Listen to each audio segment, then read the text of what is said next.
two gentlemen. You can call us at 3 that like the conversations and spark action for change. Good morning, gentlemen. Priye, Krumale, good morning. Good morning to you, Blessing.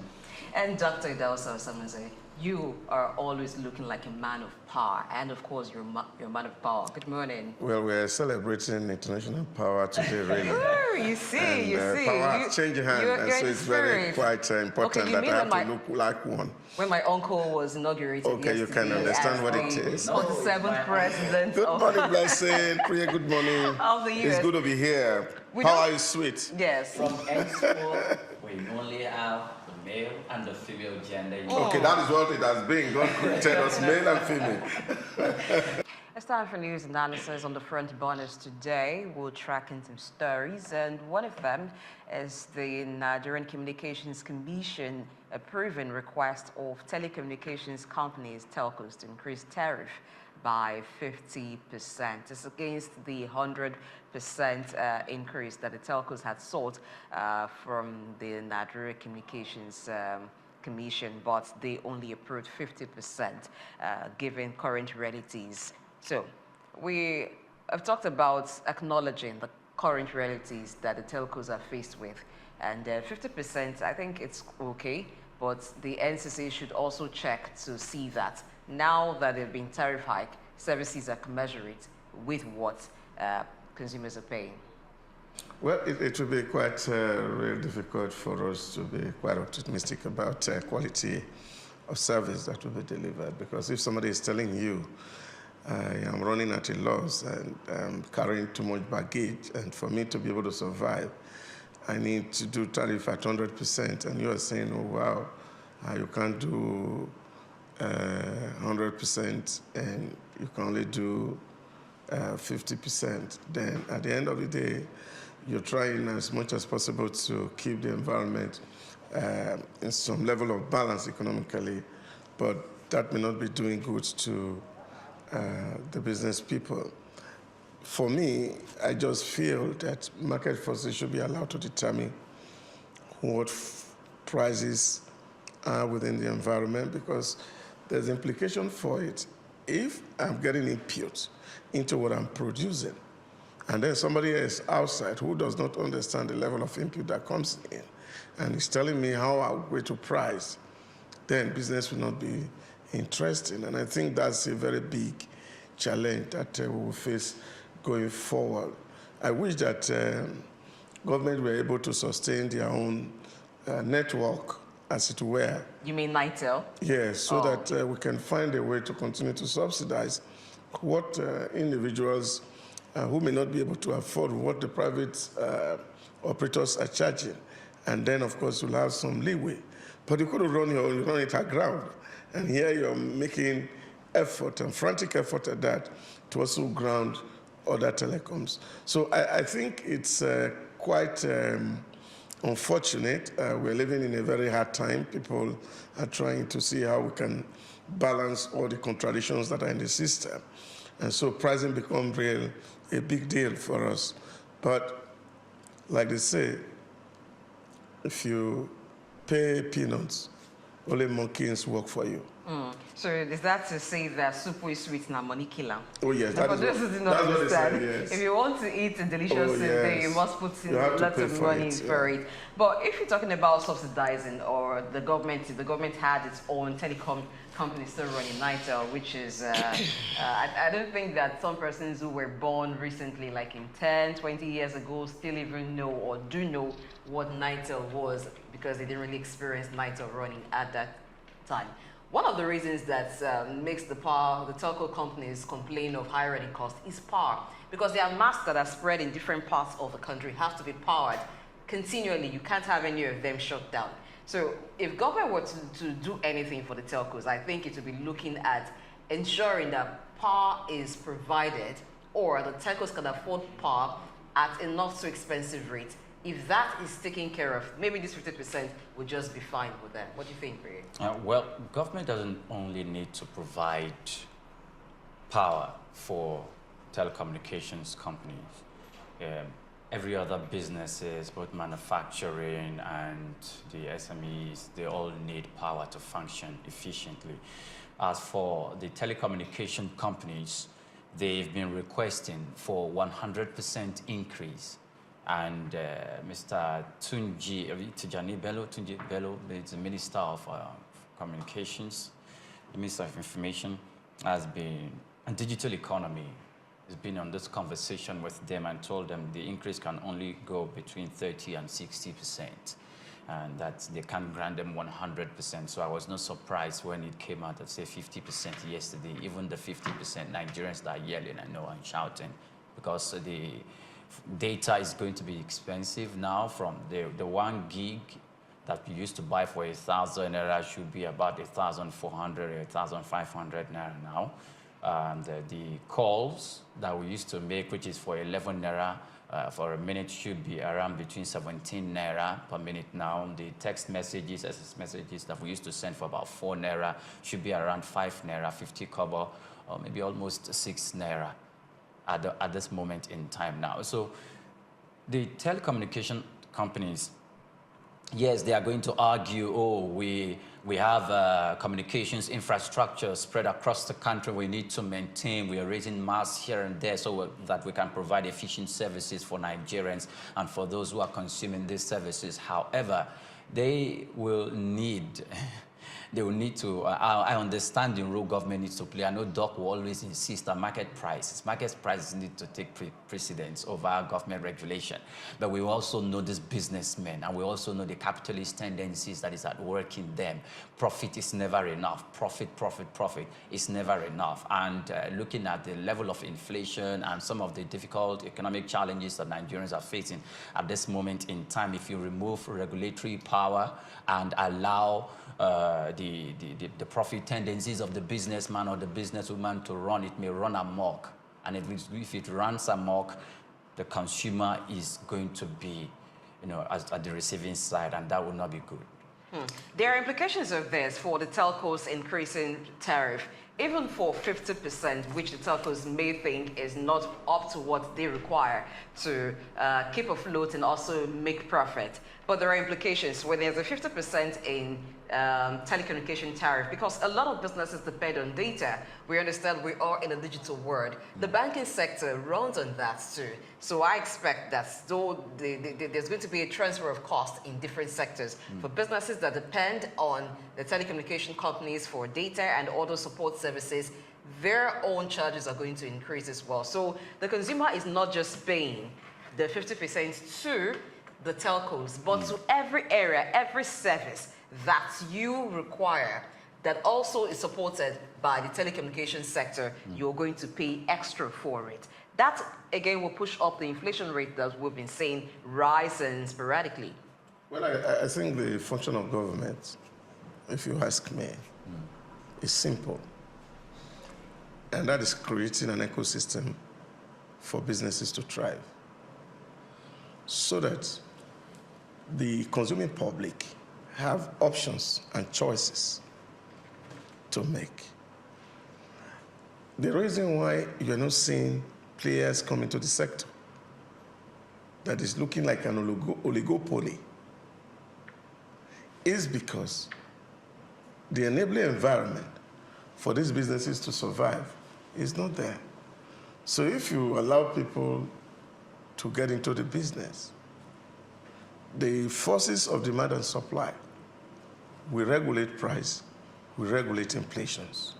You see, what government is doing is to see, well, if we have just at the moment 4 basic lines, why are there no new entrants? What even happened to those who entered and at some point had to sell to other companies? Yeah, so this is to tell you the state of that industry. And I think that is what these people have been advocating for a very long time. We have to make choices. There's no government who want to be pro-poor that can afford to be anti-business. Because the only way to become real pro-poor is to be pro-business. Because if you are investing and creating the enabling environment for businesses to thrive, you are creating opportunities. So what that means is that those who work in those environments are paid well, they can afford services that is provided by other people. So the spiral effect of right pricing is massive. So we must not be looking at it as constrained from only one direction. So which means as they are pricing right, those who use those services are also pricing right. Everybody, at the end of the day, nobody is losing to each other. But the big players have enjoyed pricing right when they started. You could remember when SIMs were sold for as high as 30,000 naira, 25,000 naira. Because when some of the big players started. On the planet Earth, only in Nigeria, where telecom company asked to put plenty money down to buy air. Only in Nigeria. You see, when we are looking at some of all these issues, you have to look at what's happening elsewhere. What's frequency? Frequency is the airwaves. We sold the airwaves at very exorbitant prices to the operators. Even some people bidded and they were not given. I remember CIR those days. So what you understand is that sometimes bureaucrats take advantage of every little opportunity to inflict hardship on thinking people who want to do business, and you make the environment hostile. And that's why on the indexes of ease of doing business, we have never moved up. Okay. So we moved up a little. We need to do well. There are small countries who are creating the ecosystem where businesses can thrive. The ease of doing businesses here is still a problem. Take, for example, yesterday on this show, you talk about, I think it was Evelyn, on things you don't want to meet. That cables underground was removed even at Aso Villa. Creating BlackRock at the seat of power. You understand it? Now you can imagine marks with generators that are inside the bush. So which means being vandalized. The operators had to provide security for those things, and that's part of cost. They have to buy the expensive diesel. Part of cost. So this is what I'm talking about. So while you are looking at it from one end and you're saying, no, people will not be able to pay, and therefore even the business people, they will also regulate themselves, because if you are charging a fee that people cannot pay, it will only be just common sense for you to review your prices so that you can be within the framework where you can have volume. But at this point in time, is it about them regulating, I'm talking about the telcos now regulating their prices to a level where people can afford? Because their services has become necessity. It's almost like the people have no choice. And whatever price you peg it, they just have to pay. Okay, first of all, let's not forget that when these telecommunications companies came into Nigeria, let's not forget the juicy package that the former president, Olusegun Obasanjo, gave to them. They were not tasked because Nigeria was just in its burdened state when it comes to telecommunication, and that of our local company could not really service the population of Nigeria. We already know their names. They came into the country and they started operating. They were task-free. Some of them were even given lands to set up so that we can have this spread across the country. And you know the name of one telecommunications company, and you know their color. You know their color. They declared that the profit they made in Nigeria within a specified period of time is more, 2 times, 3 times more than they've made in the presence of, where their presence are situated in some other African countries. That's how humongous the profits are. Look, we have the population in Nigeria, and if you talk just this increase now, it's going to reflect in the profit margins of these organizations and of these companies, even though they are clamoring for 100%. Talk about Lagos, you talk about Kano State, you talk about Rivers State, or the southwestern part of the country, or the northern part of the country, and the number of people. How many Gen Zs are without phone these days? How many of them can stay without data? Even those in the villages, how many of them can stay without a phone to communicate? Yes. So it's always good for business. It is still good for business, and I tell you, they are licking their fingers as we speak. Doc also talked about we sold the airwaves. It belongs to us. Okay, the frequencies. If it's not regulated by government, you remember we are dealing with the case of incitement when some persons were accused of setting up radio stations somewhere else and using it to incite the Nigerian public against the government and against our sovereignty. If the government does not regulate that, things that are going to happen. And the telecommunication companies are not exempted from that. We have to sell this to them, and the government is exercising its regulatory power. I don't think it's hindering business or businessmen from making profits. If we talk about profit, for a long time, the telecommunication companies were among sectors or among businesses declaring profits at the Nigerian Stock Exchange. And given all what you said about how they started, the big players, from when the cost of SIMs were very expensive, and then it took an indigenous player to come in to crash that. So once that player came in, prices for SIMs dropped. And then we began to see competition because market forces were now at play. After a while, it became very affordable, and what it is now that SIMs are almost free. All you need to do is buy airtime, and you just register and you're to go. But we've seen big players come in, and after a while, some companies are not able to stay in the market. They phase out. But some of the big ones that have been there from time immemorial are still there.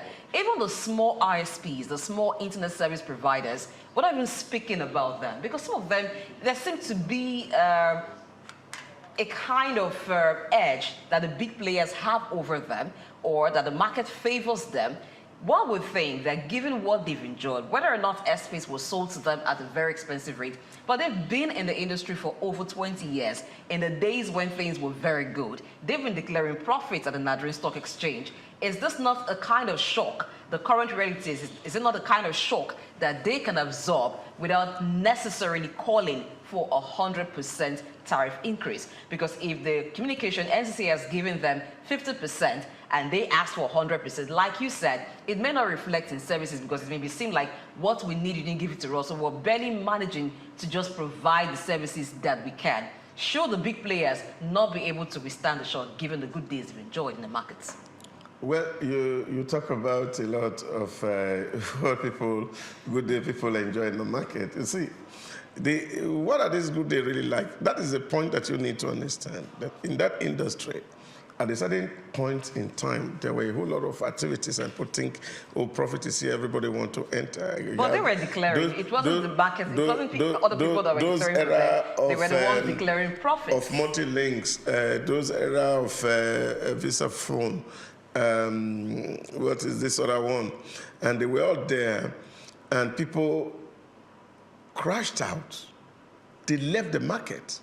And this is what people are not understanding. Why did they leave the market? Let me give you, recently, we started with Etisalat. Why did Etisalat leave the Nigerian market?